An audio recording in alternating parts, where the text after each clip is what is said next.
एबसुनिफ्राय जे दावराव देख्रेब नार्जारि आरो अमर सिंह ब्रह्मनि सायाव जे गाज्रि जे व्यक्ति आक्रमण पार्सनेल एटाक जे खालामदों बेनि सायाव बुंनांगौ दं होननानै आं सानदों।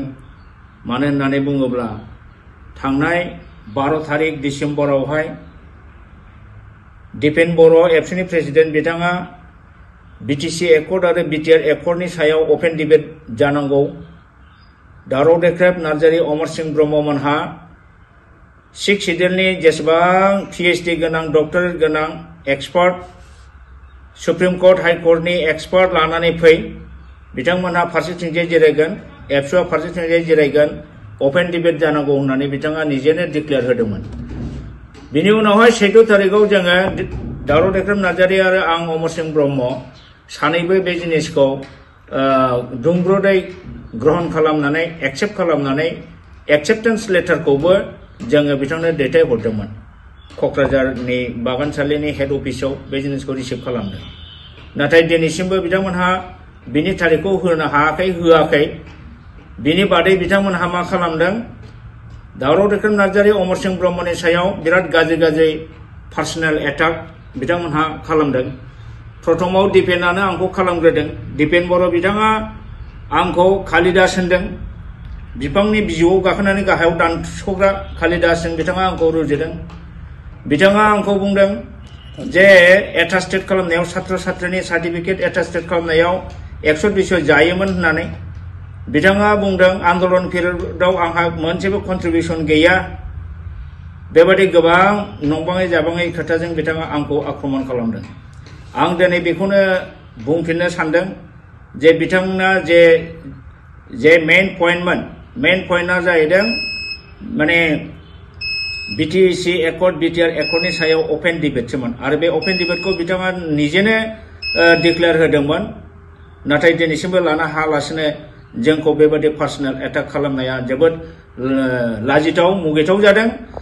बिथांमोनहा बेबादि स्वभाबनिफ्राय पार्सनेल एटाकनिफ्राय जानगाराव निजेनो थानांगौ। बिथांमोनहा आन्दलनाव जोंखौ बिसेसके आंखौ जेबो कन्ट्रिबिउसन गैया होनना बुंदों। बे खोथा बाथ्राफ्रा मिनिंलेस जादों। कन्ट्रिबिउसन मानो गैया जानो?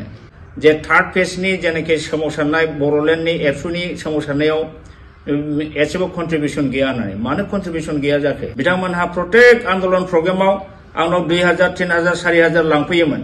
अब्ला बे समाव आङो रांजों जे बान्था हरदों, रां अनसुंथाइ जे हरदों, कन्ट्रिबिउसन जे हरदों, बेयो कन्ट्रिबिउसन होनाय जाया नामा? आरो बे समाव जों साख्रियाव दङ। साख्रियाव थानाय समाव जों बोरै आन्दलन ओंखार जानांगौ? बिथांमोनहा मा बुंनाय जादों बेलाय? 5 फैसा 10 फैसा 1 थाखा 2 थाखाबाबो कन्ट्रिबिउसन इज कन्ट्रिबिउसन। आंथ' प्रत्येक प्रग्रामाव नोंसोरनो गारि गंसेनि दाम, गारि गंनै गंथामनि थाव सोनायनि दाम हरबाय थादों। होमबा बे कन्ट्रिबिउसन होनाय जायाखै नामा? नोंथाङा मा बुंनाय रायजोनि सिगाङाव आंखौ मा होननानै मा बुंनो नागिरदों? गतिके आंनि सायाव पार्सनेल एटाक खालामनानै आंखौ रायजोनि मेगनाव गाज्रि होननानै एस्टाब्लिश खालामनो नाजानाय जादों। जेराव बिटिसि एकर्ड बिटिआर एकर्डनि मोनसेबो पइन्टखौ रिफारेन्सआव लाबोआलासेनो डाइरेक्ट पार्सनेल माबायाव खोथा बुंनाया बियो डिस्ट्राक्टिभ जादों आरो एबसुनि जारिमिनाव बेफोरबायदि जानाया एबसुआ मोनसे गणतान्त्रिक आफाद हिसाबै बेबादि जानो नाङामोन। एबसुनि दैदेनगिरि बिथांमोना आंनि सायाव जाफोर खोथा बुंदों बियो जोबोद दुखु मोनथाव लाजिथाव आरो मिनिंलेस जादों। जे जायगायाव आङो टटेलि आंनि थाखाजों फैसाजों हक आरो खामानि दामानिनि दारै आङो गोबां मदद होबोदों। नंखायनो बिथांमोनहा आंखौ जेबो कन्ट्रिबिउसन होआखै होननाय बाथ्राया मालाबाबो बियो जानो हाया। आरो जुदि बिदिब्ला आंनि बै समाव आं जे 2000 3000 1000 जे कन्ट्रिबिउसन हरदोंमोन होमबा बे नंखाय नामा? बेखौ नोंथाङा हराखै होननानै बुं। चेलेन्ज खालाम बिथांमोनहा लांफैयाखै होननानै। आंथ' बुंगोन लांफैदों। दा बे रोखोम आरोखि। दा बाथ्राया बेनो दिनैहाय सेन्ट्रेल एबसुनिफ्राय जोंखौ आरो जेबो होननो मोना होननानै वार्निं होबाय। आं बेखौ दुखु मोनदों।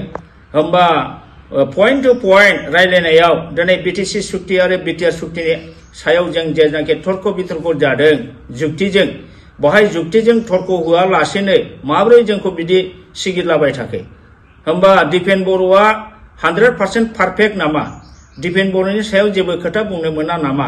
रावहाबो जेबो बुंनायनि अधिकार गैया नामा दा बिथाङा माबा मोनसे फिसा फिसौ दस मावोबा बेखौ बुंनो मोना नामा दा जोंनि बे कुइसन होमब्ला जेबो खोथा बुंनो मोनाब्ला पाब्लिकआ अब्ला बेयो मा बिटिसिआ नर्थ करिया जाबाय नामा किं जन उननि रायजो जाबाय नामा बिटिसिआ दा बेखौसो जोङो दिनै रायजोआ नुनो मोनदों दिनै दिपेन बर'नि सायाव जेबो बुंनो मोना होननायनि मिनिङा मा बेनि सायाव खोथा बुंबानो जों जुदि बुथार जानांगौ जायोबा बेथ' नर्थ करिया सासन जाबाय दा बेनिखायनो दुलाराय बर' फरायसा आफादहा बे खेत्रआवहाय गोबां मान सन्मान थांदों डिसिप्लिन थांदों नोंथांमोनहा बेबायदि खोथाखौ बुंनो नाङा बरन्स freedom to express right to expression होननाय जिनिसखौ जेब्लाबो दोननांगौ खारन रावबो पारफेक्ट नङा ने प्रेसिडेन्टआनो जा सेक्रेटारियानो जा सोरबायानो जा निश्चय भुल मावगोन आरो जोङो कनसियास नागरिक हिसाबै मालाबा मालाबा बेफोर बाथ्राखौ जोङो बुंगोन दिनै